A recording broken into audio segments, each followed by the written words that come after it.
শেরপুরে ঝিনাইগাতীতে জামায়াত বিএনপির সমর্থকদের সংঘর্ষে রণক্ষেত্রে পরিণত হয় মিনি স্টেডিয়াম মাঠ। ২৮ জানুয়ারি বুধবার বিকেল ৩টার দিকে এই ঘটনা ঘটে। এতে অন্তত ৩০ জন আহত হয়েছেন এবং ৬টি মোটরসাইকেল ভাঙচুর ও আগুনে পোড়ানো হয়েছে। ভাঙচুর করা হয়েছে শতাধিক চেয়ার, পণ্ড হয়ে গেছে জেলা প্রশাসন আয়োজিত শেরপুর ৩ আসনের প্রার্থীদের নিয়ে নির্বাচনী ইশতেহার পাঠ অনুষ্ঠান।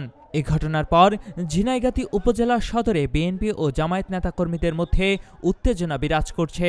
নতুন করে আবারও সংঘর্ষের আশঙ্কা করছেন স্থানীয়রা। সংঘর্ষের ঘটনায় জামায়াতে ইসলামী ও বিএনপির নেতাকর্মীরা পরস্পরকে দোষারোপ করছেন। এই ঘটনার প্রতিবাদে সন্ধ্যায় বিএনপি প্রার্থী মাহমুদুল হক রুবেল ঝিনাইগাতীতে এক সংবাদ সম্মেলন করে তীব্র নিন্দা ও দোষীদের শাস্তির দাবি জানিয়েছেন।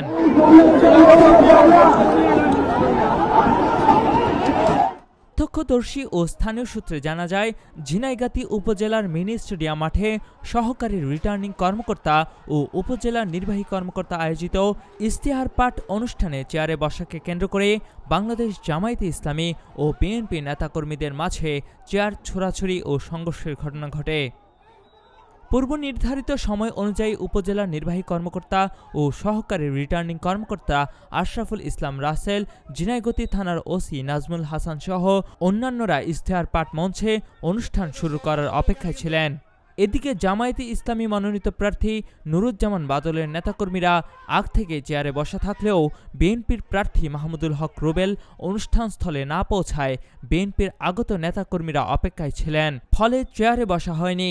চেয়ারে বসা নিয়ে জামায়াতের নেতাকর্মীদের সাথে বিএনপির নেতাকর্মীদের বাগবিতণ্ডা থেকে চেয়ার ছোড়াছুড়ি শুরু হয়। এক পর্যায়ে রণক্ষেত্রে পরিণত হয় অনুষ্ঠানস্থল। ভেঙে ও পুড়িয়ে দেওয়া হয় বেশ কয়েকটি মোটরসাইকেল।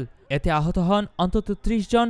আহতদের মধ্যে কয়েকজনকে ঝিনাইগাতী উপজেলা স্বাস্থ্য কমপ্লেক্সে ভর্তি করা হয়। অনেকে শেরপুর সদরে বিভিন্ন ক্লিনিকে চিকিৎসা গ্রহণ করেছেন।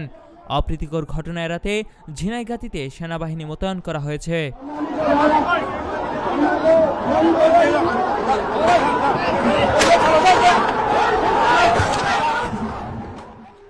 কুমিল্লার কাগজ, নিউজ ডেস্ক।